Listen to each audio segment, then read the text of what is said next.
Hello student, in this video we are going to discuss about the HRM important question. Uh, the important questions on the objectives. You have to write one answer. You have to remember the key answers for every objective question. First question: what are the objectives of human resource management? What are the objectives of human resource development? What are the objectives of human resource planning?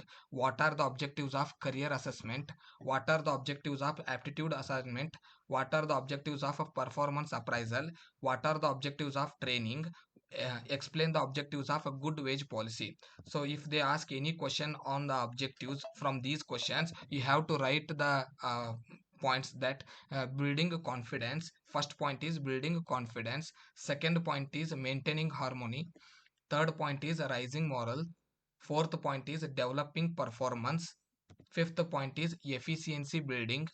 Sixth point is achieving organizational goals.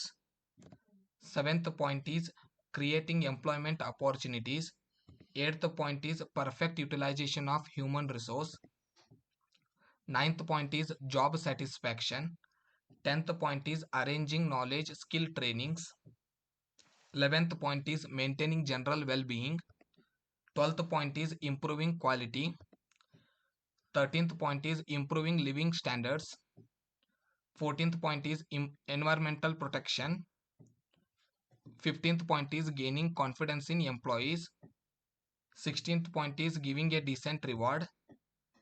17th point is division of work. 18th point is hiring the right person for the right job. So these are the points for your objective question. For any objective question, you can use these points to answer. You will get full marks. Thank you. We will see in the next video in next topic.